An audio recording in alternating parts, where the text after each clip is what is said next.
After bidding farewell to Matt in Istanbul, Lincoln and I boarded a sleeper train to Ankara, kicking off the next leg of our journey through Cappadocia and Kayseri.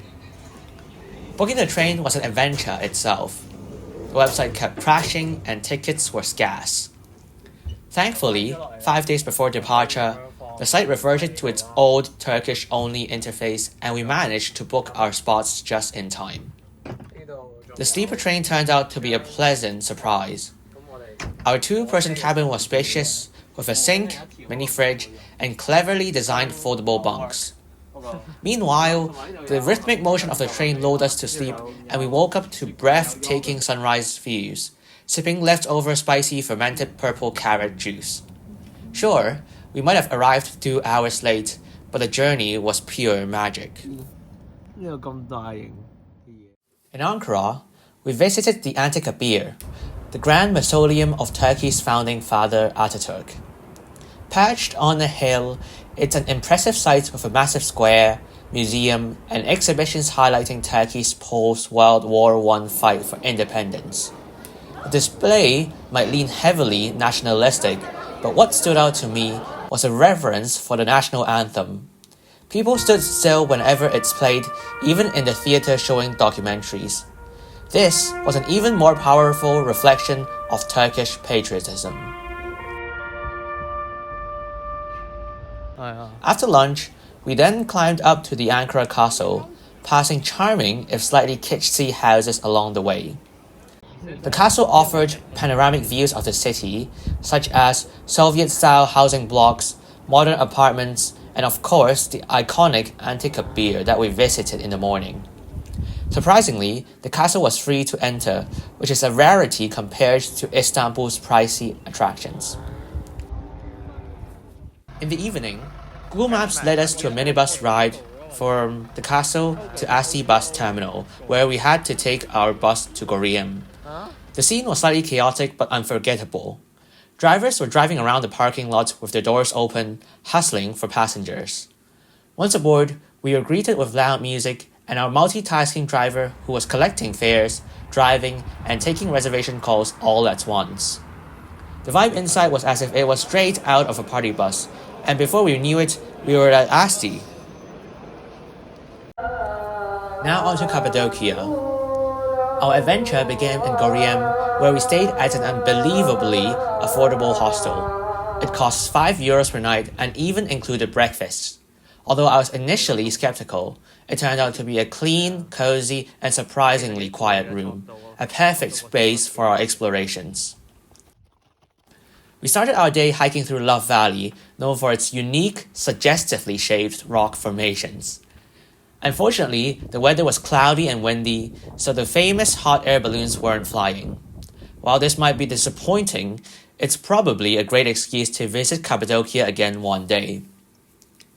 The hike eventually brought us to Ülküsar, a charming little town with a hilltop castle offering stunning panoramic views. Although the castle is mostly just caves now, it was still fascinating to explore its history and enjoy the vistas. For lunch, I tried manti, a traditional Turkish pasta dish with yogurt and tomato sauce. It reminds me of the richness I typically yearn from a hot pasta dish, yet delivers that with a texture unlike any other Italian pasta types. On the way back, we passed through Pigeon Valley, filled with towering rock formations and hidden caves that seemed perfect for adventurous camping. As the sun set, it bathed the valley in dreamy blue and purple hues, creating a magical end to the day. On the next morning, we visited the Goriem Open Air Museum, a UNESCO World Heritage Site featuring ancient cave churches and homes. The intricate carvings and faded frescoes inside, though damaged to some extent, were awe-inspiring, which shows the dedication of early Christians who lived and worshipped there. Again, scenes from the nativity story of Christ were omnipresent, such as the birth of Jesus, as well as the adoration of the shepherds and the kings. In the afternoon, we trekked through Rose Valley and Red Valleys. The trails were narrow and dusty, with strong winds adding a rugged charm. Along the way, we stumbled upon signs of life. Bugs, tarps, and tools left in some caves, suggesting some odd number of people still live here in seclusion. Our final stop was the Crusaders' church perched on the hilltop. Although abandoned, the structure's dome and intricate designs were mesmerizing. We enjoyed breathtaking views of the valleys above and below as the setting sun casted its dramatic shadows over the rock formations. As I now revisit the photographs and videos taken from this spot, I cannot help but be amazed at how picturesque the landscape was. Every single shot felt as if it belonged in a National Geographic magazine. So our trip in Cappadocia might have only lasted 2 days, but it felt like a world of its own. Quirky, beautiful, and steeped in history. On the final leg of our trip, we spent a day at Kayseri, a smaller Turkish city offering a quieter, more localized charm compared to larger cities like Ankara or Istanbul. Unlike touristy Cappadocia or the economic capital that is Istanbul, English is not widely used in public transport or menus. The city's shops cater to locals, selling essentials like food and household items rather than souvenirs, giving an insight into everyday life here. Furthermore, street vendors are common, offering bread and corn even in unexpected places, like along busy roads. While the city is relatively modest in terms of tourist attractions, there were 2 notable places of interest.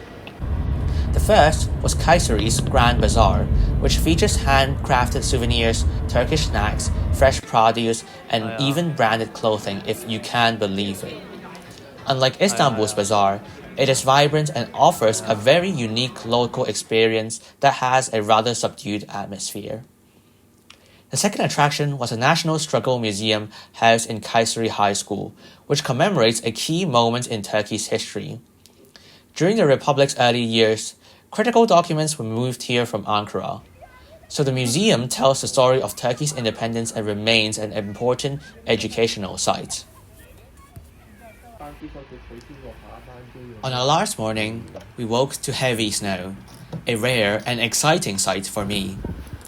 However, the weather delayed our flight to Istanbul, causing further delays to our connection to London.